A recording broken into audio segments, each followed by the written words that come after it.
Japan has endured earthquakes, tsunamis, wars, and even nuclear bombs, yet it always rebuilds, stronger than before.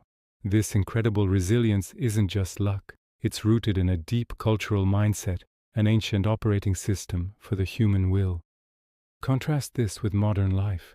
Statistics show that 92% of people fail their New Year's resolutions. Most people who buy a book never finish it, and the vast majority of gym memberships go unused after just a few weeks. We live in an age of distraction and comfort, where discipline has become a rare commodity. But what if you could install that ancient Japanese operating system into your own life? What if you could use their time-tested principles to build unshakable self-discipline and join the small percentage of people who actually follow through? This video will reveal 7 Japanese concepts that, when combined, create a powerful system for mastering your will. The first principle is Shugyo. This translates to rigorous training or ascetic practice.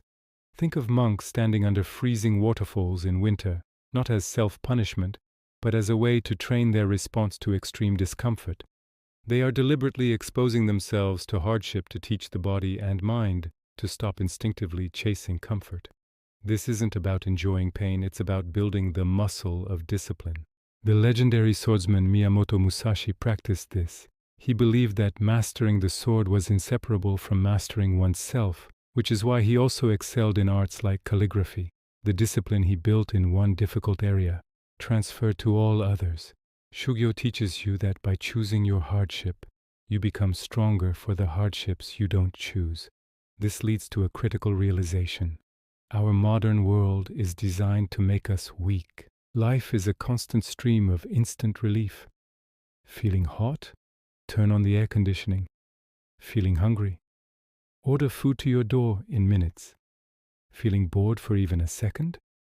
Pull out your phone for an endless scroll. We are constantly escaping tiny discomforts. Each time you avoid a moment of boredom, a difficult task, or a minor physical strain, you erode your capacity for sustained effort. You train your brain to seek immediate gratification, but real achievement, building a business, mastering a skill, getting in shape, doesn't happen in moments of comfort. It happens in the long, boring, and difficult stretches of focused work. By constantly running from discomfort, you are conditioning yourself to fail at anything that truly matters. So how do you endure discomfort for a worthy cause? This is where the second principle, Ikigai, comes in. Often translated as a reason for being, Ikigai is the intersection of 4 things: what you love, what you are good at, what the world needs, and what you can be paid for. It's your personal mission. Consider Dr. Shigeaki Hinohara, a Japanese physician who actively worked and saw patients until a few months before his death at age 105. His purpose was so strong, so clear, that the idea of retirement was meaningless. His Ikigai gave him a reason to wake up and face the day with energy, far beyond the pull of simple comfort.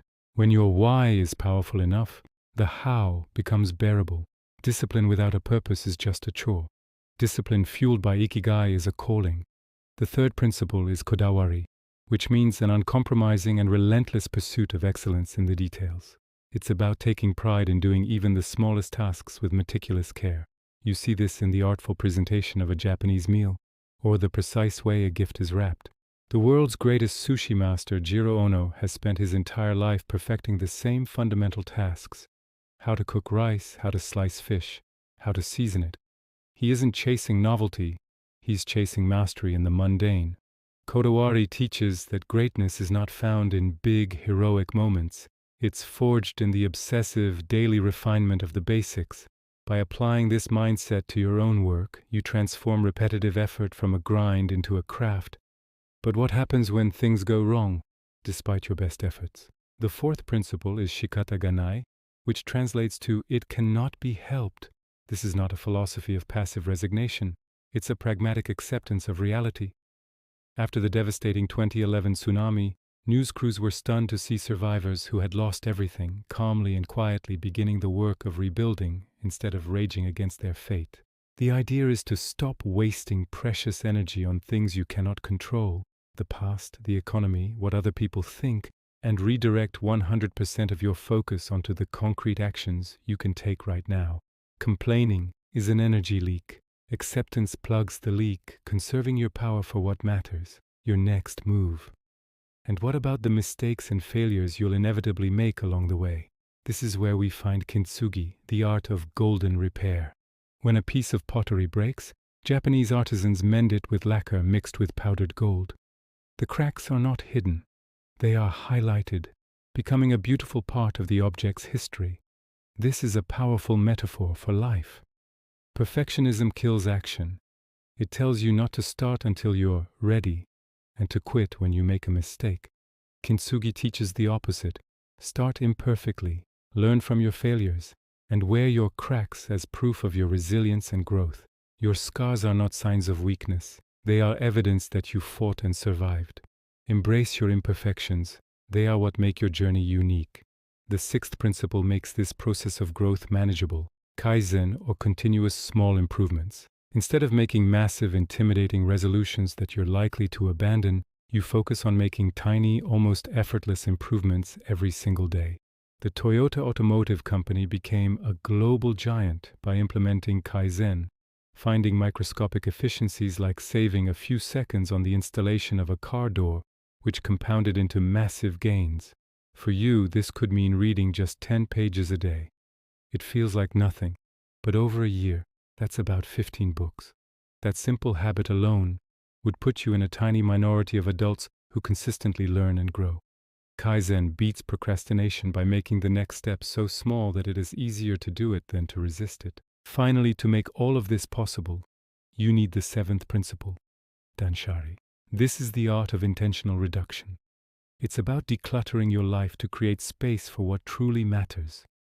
One woman, drowning in over 3,000 books she felt obligated to keep, finally decided to let go of those that no longer served her. The act of clearing her physical space created mental clarity, allowing her to change her entire life path.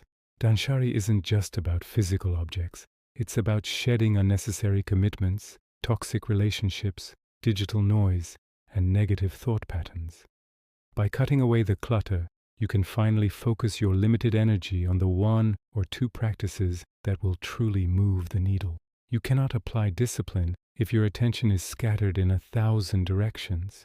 These 7 principles are not just isolated ideas. They are a complete system to defeat the resistance that keeps 98% of people stuck. Shugyo teaches you to tolerate the discomfort that growth requires. Ikigai gives that discomfort a profound meaning. Kodawari turns your effort into a source of pride and quality. Shikata stops you from wasting energy on what you can't change. Kintsugi gives you permission to be imperfect and keep moving forward. Kaizen breaks down overwhelming goals into manageable daily steps, and Danshari clears the path so you can focus. Commit to applying this system for just 7 days. You won't become a master overnight, but you will notice a fundamental shift in your relationship with discipline. The inner fight will begin to subside, replaced by a quiet, focused power. You will have started the journey. Thank you for watching.